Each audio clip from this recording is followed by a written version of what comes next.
is a state of complete physical, mental and social well-being, and not merely the absence of disease or infirmity. It's a basic human right, essential for a long and happy life, and something we all strive for. At Vic Health, we understand this. Since 1987, we've worked in partnership with organisations, communities and individuals to make health a central part of our daily lives. Our focus is to create good health by tackling the conditions that lead to chronic disease and making positive changes to the world around us. We call all this health promotion. In the last 3 decades, health promotion has developed into a hugely important area of work across the globe, and for good reason. Chronic conditions such as type 2 diabetes, heart disease and some cancers, as well as anxiety and depression, all present huge challenges to the health system as they're expensive to treat and burden families and communities through pain and suffering, loss of income or productivity. Stemming from a complicated mix of risk factors, including lifestyle and behaviours, chronic diseases cause half of the deaths here in Australia, costing our economy $267 billion a year. But the good news is that many of these risk factors can be modified, and death and disability from poor health can be prevented. Encouraging lifestyle change is one way health promotion works to modify risk. But when we look deeper, we see that it's about more than just encouraging lifestyle change. There are also more complex underlying elements that contribute to illness. These are known as the social determinants of health, and they include your income, your cultural background, your gender, whether or not you work, where you work, the type of house you live in, your level of education, and even the strength of your social support. For example, if you're unemployed, you're more likely to live in poor housing, have limited social support, and thus are more likely to experience stress, anxiety, depression, and you're more likely to smoke.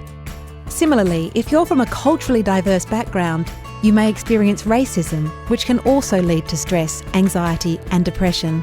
Health promotion works to address issues like these by supporting strong social networks, advocating for respectful relationships, encouraging attitude change, developing healthy, safe and supportive communities, ensuring research informs efforts and supports good public policy, and working to reduce health inequalities. In other words, health promotion equals multiple wins. For example, by developing healthy environments, we work to encourage people to be more active. A 5% cut in physical inactivity across the population can save 1,000 lives and has the potential to save $48 million in health costs annually. Or, supporting a person who is likely to experience racism through strong social networks in the community, we work to prevent risky behaviours such as tobacco use. And if we can reduce tobacco smoking by just 4%, we can save 3,000 lives each year. See, it really can make a difference. At Vic Health, we aim to reduce the significant costs of treating chronic disease, enhance economic productivity, bridge the health gap between certain population groups, create healthier places for people to live, inform government policy, and most importantly, improve the quality of people's lives. So what is health promotion? Health promotion is the process of enabling people to increase control over and to improve their health. And what we mean by health is, of course, physical health, but it's also mental health and social well-being. And so it's not just the simple absence of disease. So there are really 2 levels at which we need to think about health promotion. First of all, they're the external determinants of health, the social, economic, and environmental circumstances that people live within. And these may facilitate or restrict the range of options that they have and their propensity to make healthy choices. And secondly, in the context of those determinants, we might want to promote certain behaviors that we know will positively impact on the health of individuals. So we're going to start off by talking about the Ottawa Charter. That was the outcome of the first health promotions conference held in, you guessed it, Ottawa, Canada.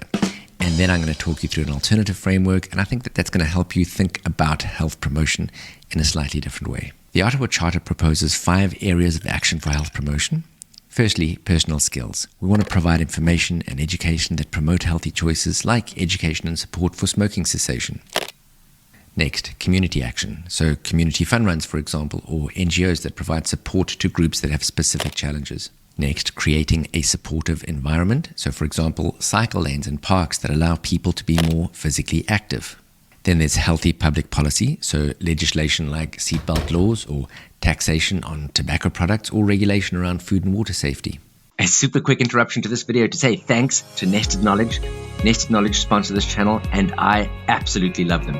Nested Knowledge is an online platform that you can use to do literature review and systematic lit review. And what I love about this platform is that I'm using it for the entire process, beginning to end, all the way from search, screening, tagging, extraction, all the way through to actually writing the manuscript, creating a living document online. And I've got my entire team using it, so we collaborate, different people doing different parts of the process. I used to hate lit review. Now I love it. If you want to love lit review, check out Nested Knowledge. Click on the link in the description below. And without further ado, on with the video. And finally, a reorientation of the health services themselves.